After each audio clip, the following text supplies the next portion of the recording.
네, 여러분 이어서 또 살펴보도록 하겠습니다. 어, 음,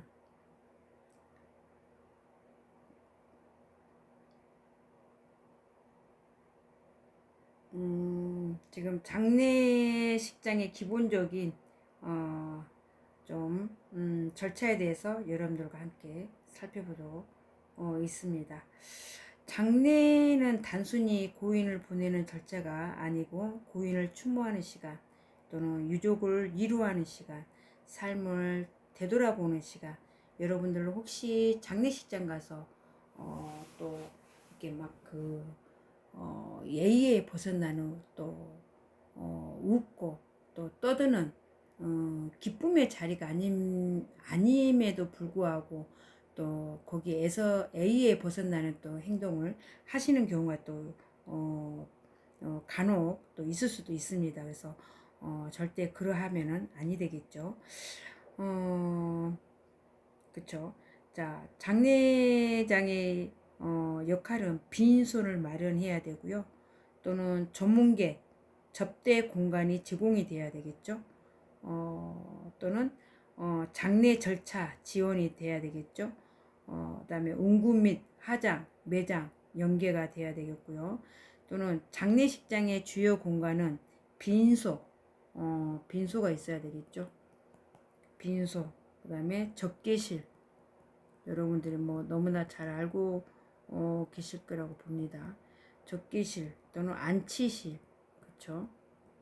안치실 또는 분향실, 분향실, 또는 연결식장, 연결식장, 뭐 이렇게 되어 있습니다. 최근에는 병원 장례식장, 전문 장례식장 등을 많이 이용하여 가족 중심의 작은 장례도 증가하고 있습니다. 그렇죠? 요즘에는 워낙 그 뭐 개개인이 그 보험을 가입해서 요즘에는 보험회사에서 전체적인 책임을 가지고 거기에 활동을 다 하는 부분이 많이 이, 있는 것 같습니다. 장례 절차를 이야기한 보면은요, 일반적인 장례 절차는 뭐 첫 1일차는 임종 또는 사망 진단서 발급 또는 장례식장 이동 또 빈손 마련 이렇게 해야 되겠죠. 2일차는 어떻습니까? 이제 2일차부터 전문객이 방문이 오겠죠. 그다음 입감식 진행이 되겠습니다. 3일차는 발인이 되고요. 또는 화장 또는 매장이 됩니다. 또는 봉안 또는 안장이 되는 부분이죠. 지역과 종교에 따라서 차이는 있지만 보통 3일장을 많이 진행합니다. 그래서 조문 애절은 단정한 복장 또는 유족에게는 짧고 진심 어린 위로의 말씀 또는 큰 소리로 대화하는 자제를 해야 되는 부분이죠. 그래서 상가 고인의 명복을 빕니다 라고 우리는 합니다. 그래서 깊은 위로의 말씀을 드립니다. 이렇게 짧게 하시죠. 그렇습니다. 여러분들 오늘 좀 이렇게 새롭게 알게 된 점이 좀 있으실까요? 있으실 거라고 생각됩니다. 그렇죠? 내가 준비하고 또 싶은 삶의 마무리는 어떤 모습일까?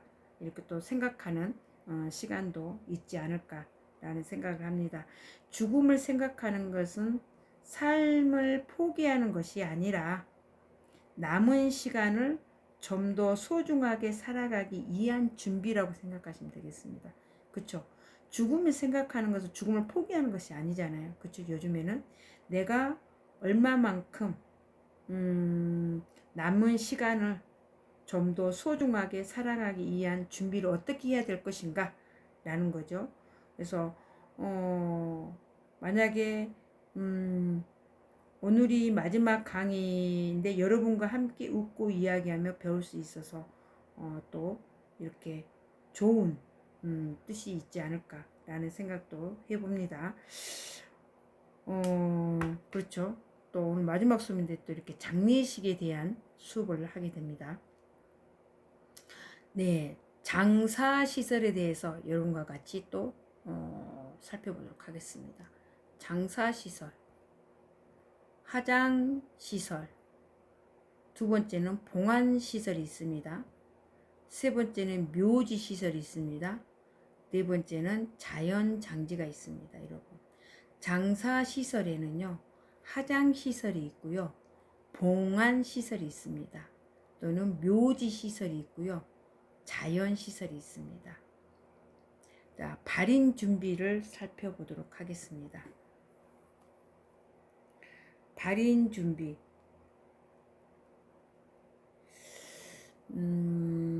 발인 용품.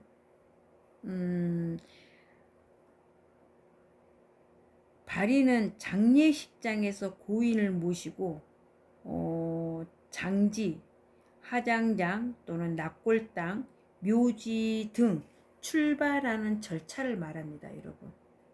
그래서 발인 전에 준비사항이 있죠.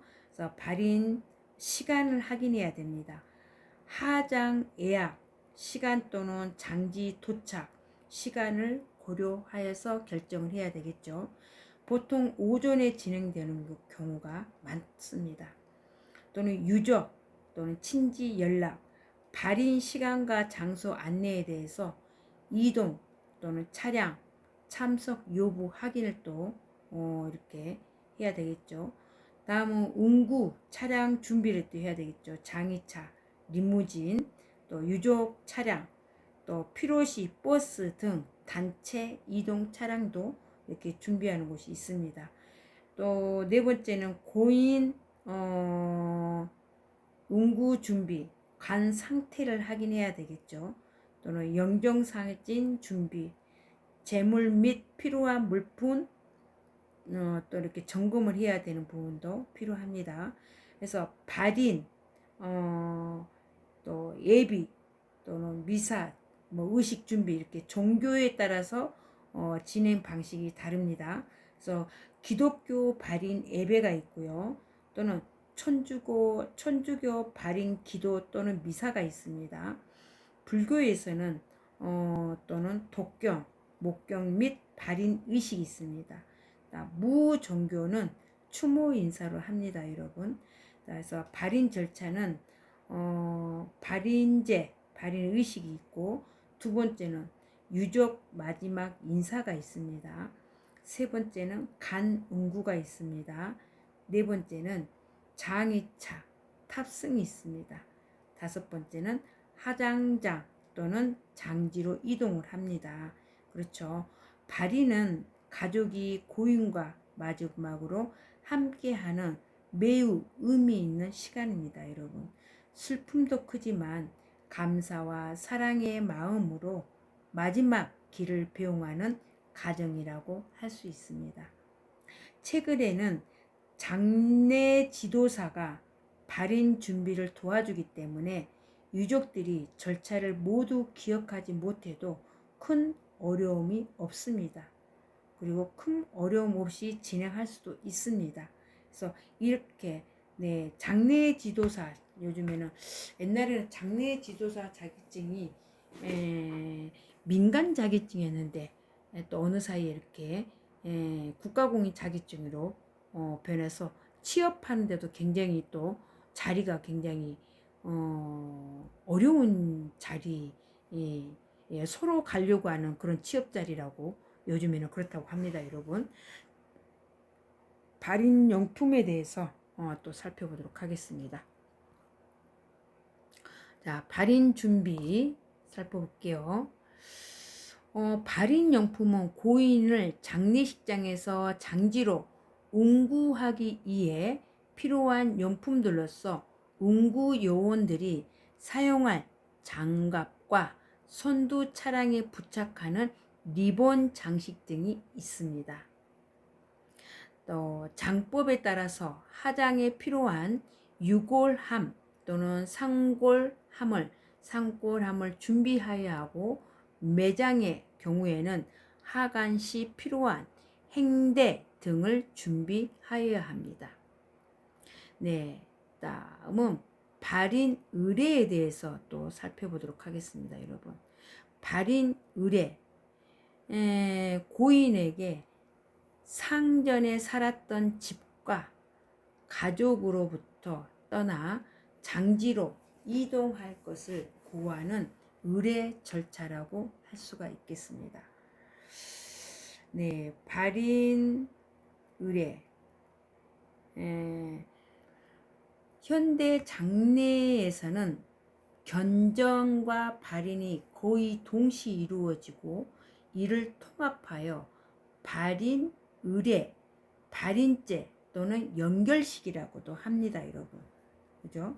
발인 의례는 장례식장에서 고인을 또 이렇게 정지, 화장당, 봉인당, 묘지로 모시고 떠나기 전에 치르는 마지막 의식을 말합니다. 고인에게 마지막 인사를 드리는 시간, 유족과 친지들이 감사의 추모를 마음으로 전하는 시간, 고인의 평안한 또 영면을 기원하는 또 의식이 있습니다, 여러분. 네, 또 보겠습니다.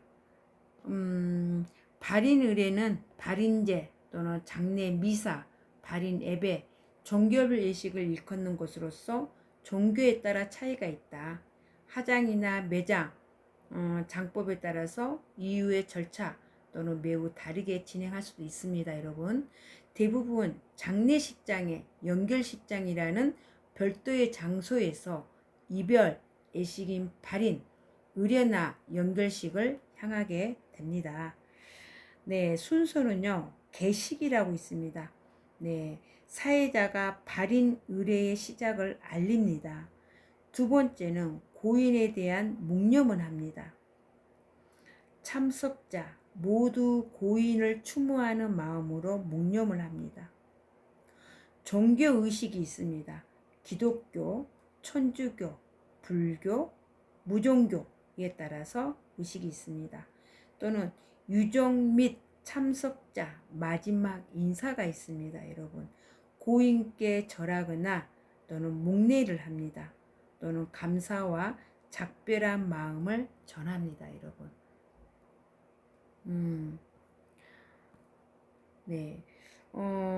또 간운구에 대해서는 유족과 장례 지도사가 간을 운구차로 모십니다. 여섯 번째는 하장성 또는 장지로 이동합니다, 여러분. 그래서 발인 의례에 대해서는 또 이렇게 6가지 진행 순서가 있습니다. 계식이 있습니다, 여러분. 의례의 순서는 계식 이 있고요. 두 번째로는 고인에 대한 묵념이 있습니다. 고인에 대한 묵념. 그 다음에 종교의식이 있습니다. 세 번째로는 종교의식.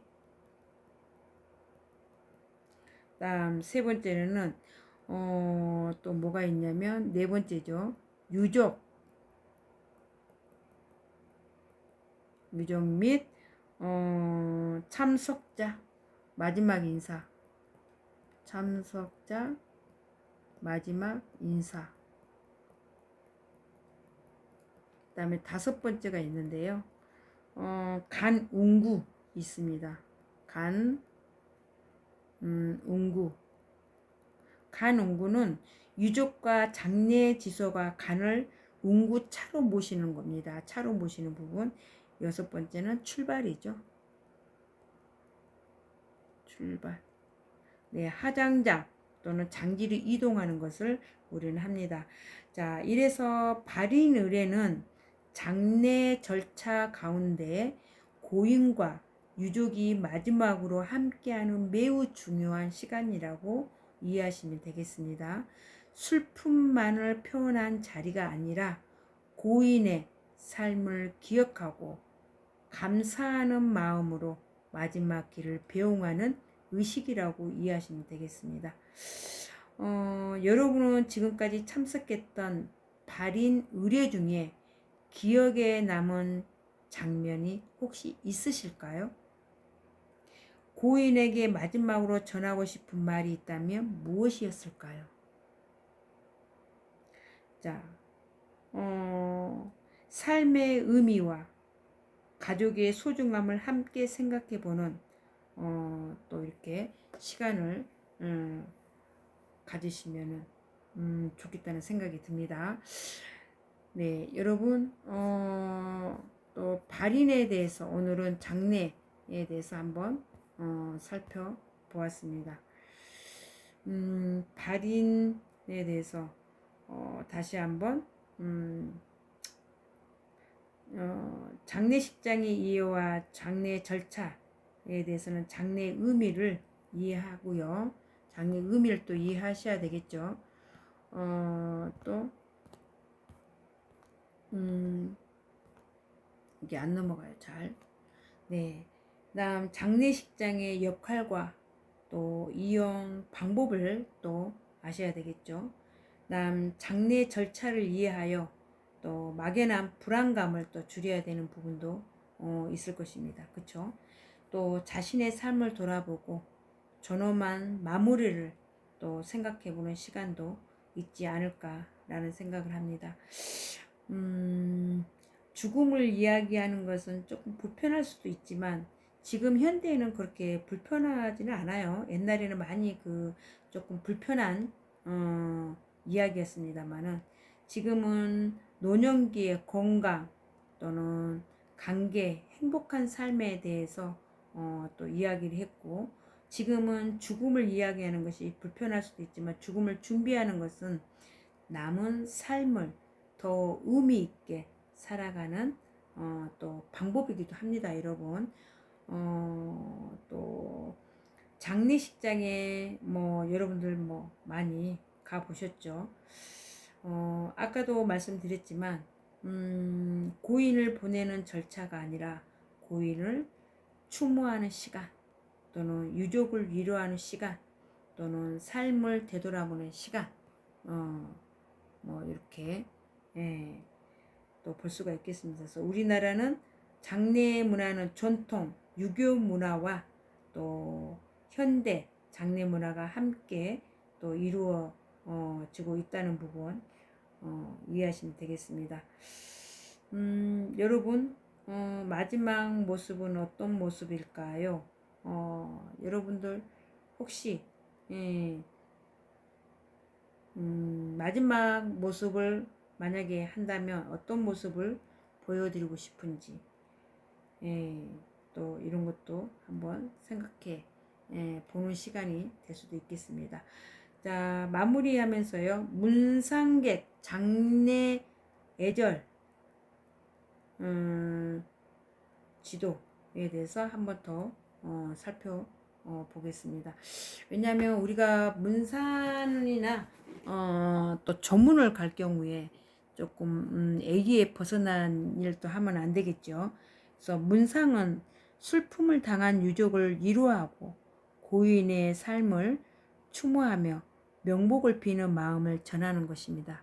그렇죠. 거기서 웃거나 또 큰 소리로 얘기한다든지 떠들거나 이러시면 절대 좀 그런 부분들 보기 안 좋죠, 여러분. 그래서 문상객의 기본 예절은 복장 예절이 좀 중요하지 않을까라는 생각합니다. 네, 검은색 또는 어두운 계열의 단정한 옷차림이 중요합니다. 그리고 색깔이 있는 좀 이렇게 정장을 입고 간다든지 또 여자분 같은 경우는 화장을 진하게 한다든지 액세서리를 또 이렇게 치렁치렁 또 이렇게 하고 간다든지 이런 부분들은 조금 피하시면 좋겠습니다. 그래서 화려한 액세서리 또 진한 화장 자제해야 되겠고요. 모자와 또 선글라스를 또 빈소에 또 입장 하고 오시는 분도 있습니다만은 절대 선글라스를 쓴다든지 또 모자를 쓰고 온다든지 이런 부분들은 조금 삼가를 해 주시면 좋겠죠. 그다음에 빈소 출입을 예절은 조용하게 입장을 해야 되겠죠. 여러분들 조용하게 그래서 휴대전화나 또는 무음 진동으로 전환해 주시면 좋겠습니다. 큰 소리로 웃거나 대화하면은 절대 안 되겠죠, 여러분. 그래서 또 이런 부분들 또 분양 및 또 현안에 대해서 향을 피우거나 또는 현안 후 묵념 이런 부분들도 중요하죠. 그래서 종교에 따라서 절 대신에 묵념도 가능합니다, 여러분. 조문 이사는 유족분에게 짧고 진심 어린 말로 위로를 하는 게 좋습니다. 예를 들어서 상가 고인의 명복을 빕니다. 깊은 위로의 말씀을 드립니다. 얼마나 상심이 크십니까? 이런 부분들, 고인의 사망 원인이나 자세한 사항을 묻는 것은 상가하는 것이 좋습니다. 보통 가서 왜 뭐 이렇게 갑자기 돌아가셨느니 또는 어떻게 하다 이런 부분들은 또 사망 원인이나 자세한 상황을 묻는 것은 여기에서는 상가하는 것이 좋다라고 이해하시면 되겠습니다. 그 다음에 일반적으로 영정 앞에서 2번 절합니다. 여러분, 영정 앞에서 2번 절합니다. 종교에 따라서 묵념을 하거나 또는 묵례를 할 수는 있습니다. 자, 여러분, 피해야 할 행동이 또 있습니다. 여러분, 문상객 가서 피해야 할 행동은 고인의 사망, 경위에 대해서 과도하게 질문하지 마십시오. 그렇죠? 또 두 번째는 유족 앞에서 큰 웃음이나 잡담을 하지 마세요. 간혹 가다 보면은 막 큰 소리를 얘기하든지 또 연령이 설사 90대에서 사망을 하였다 하더라도 거기에서 웃는다든지 큰 소리 얘기한다든지 잘 가셨다든지 이런 얘기는 조금 피하시는 게 좋겠죠. 네, 그래서 고인의 사망 경위에 대한 과도한 질문은 삼가하는 게 좋겠습니다. 다음, 유족 앞에서 큰 웃음이나 잡담하는 것을 피해야 되겠고, 또는 음주 후 조문, 술을 많이 드시고 와서 조문을 온다든지 이러한 부분들을 좀 피해야 될 부분이죠. 다음, 사진 촬영을 한다든지 또는 SNS에 막 게시를 한다든지 이런 부분들은 여러분들 꼭 피해 주시기 바랍니다. 다음, 장시간 머물고 유족을 피곤하게 하는 행동은 하지 마십시오. 네, 가시면 간단하게 인사하고 또 간단하게 애절 장례에 맞게 인사를 하시고 오시면 좋겠습니다. 너무 오랜 시간을 있으면 또 이렇게 피곤할 수도 있죠. 네, 장례식장에서 가장 중요한 예절은 형식보다는 마음입니다, 여러분. 그렇죠. 장례식장에서 가장 중요한 예절은 형식보다도 마음입니다. 화려한 말보다 짧고 진심 어린 위로가 유족에게는 큰 힘이 됩니다, 여러분. 문상은 슬픔을 함께 나누고 고인을 존중하는 자리입니다. 서로를 배려하는 마음으로 예의를 갖추는 것이 매우 중요하죠. 네, 여러분이 들었던 위로의 말 중 가장 따뜻하게 기억되는 말은 무엇이 있을까요? 여러분 들었던 위로의 말 중에 가장 따뜻하게 기억되는 말은 무엇인가요? 혹시 기억나신 게 있으실까요? 그쵸? 네, 그렇습니다. 그래서 장례 문상객에 가서 꼭 지켜야 할 애절과 또는 피해야 할 애절에 대해서 여러분들이 조금 인식하고 또 지켜주었으면 좋겠다는 생각이 듭니다. 그렇죠? 문상과 조문은 같은 말입니다, 여러분. 문상은 고인에게 예의를 표하는, 조상과 상주에게 예의를 표하는 조문의 뜻으로 구분하였습니다. 그렇죠? 옛날에는 문상과 조문을 구분해서 뜻을 표했으나 현대 장례에서는 구분하지 않고 사용되고 있다. 그래서 모두 그냥 조문이라고 얘기한다 라고 이해하시면 되겠습니다. 문상객은 예의에 맞는 옷차림을 하거나 하고 경건한 마음으로 정중하게 고인의 죽음을 슬퍼하고 애도를 표시하며 물건이나 부의금, 상주에게 도움이 될 만한 것들을 준비하여 전달하는 것이 바른 자세라고 볼 수가 있겠습니다. 여러분 10분 쉬셨다가요. 다시 또 수업 시작하도록 하겠습니다. 고맙습니다.